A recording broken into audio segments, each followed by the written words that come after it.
We are all here by invitation. And invitations are, by conventional definition, welcoming. Yeah? Come to my party. Come see the show. Please come in. When we receive an invitation, we both thrill and worry about the prospect of the event. What will I wear? Who will I meet? What will I say? Will it change me? All art is predicated on some kind of invitation. The theater curtain, the book cover, the orchestra tuning up, each in its own way induces a kind of anticipation. The very act of hanging art on the wall invites us into that work. We stand here now in a state of invited anticipation. Come and look. Please come in. An older definition of invitation still remains when we describe something as inviting, meaning alluring or enticing. Something is inviting when it has the power, often a dangerous power, to draw one in, to seduce even. And the inviter, like the beast in the story, is also vulnerable. If we are foolish or bold, we say we invite danger. So the polite invitation, very nice, but it contains within it, for both host and guest, the hidden possibility of something a little bit darker, a little bit more forceful, compelling us, like beauty, to abandon our position of safety, maybe. Please, come in. This is why invitations feature prominently in romances.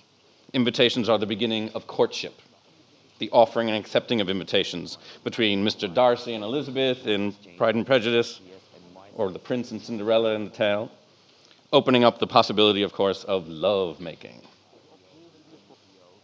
Fairy tales always begin with an invitation. Once upon a time is an invitation.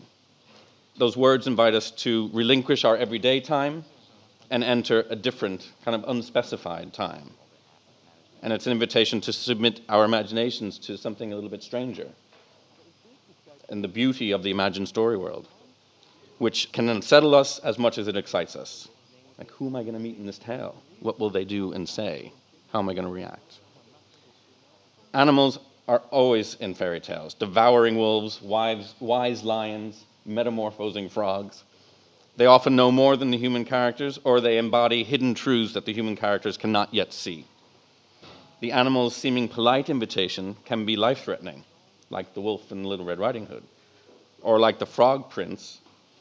They can transform the human character, even provide fulfillment if the human makes the right choice. So beastliness is not about moral judgment, but a kind of negotiation between the familiar, ourselves, and the unfamiliar, others. The human marvels at the strangeness of the creature, trying to measure him against what she knows. Little Red Riding Hood, what big ears you have. The human can find the animal's aloofness, the frog's blinking silence, that horse in front of me, irresistibly inviting. She is drawn out of herself into the unknown, even the absurd. On the other side, the animal's predation or passivity is disturbed by the human's cluelessness or the human's curiosity. Whatever it is, in the encounter between human and animal in that, they're both confronted with their own difference. And the flip side of that unsettling kind of otherness is the comedy of animals, particularly in Fables, which is kind of the cousin of the fairy tale. They waddle and slither, they squawk and bark, and the very oddness of their movement and sounds can be funny because of how unlike us they are. And yet the comedy mocks us as well, as we see our own arrogant foibles reflected in, say, the hare's dismissive bounding ahead of the tortoise, or Chanticleer's boastful crow, which lands him in the fox's mouth. Through animals and fables, we can laugh at ourselves and our own myopic stupidity. Beastliness then challenges us, like Beauty in Carter's story, to discover the beautiful, sensuous beast in ourselves, and to understand that strangeness, in its allure, in its scariness, in its comedy, can be as much within us as without.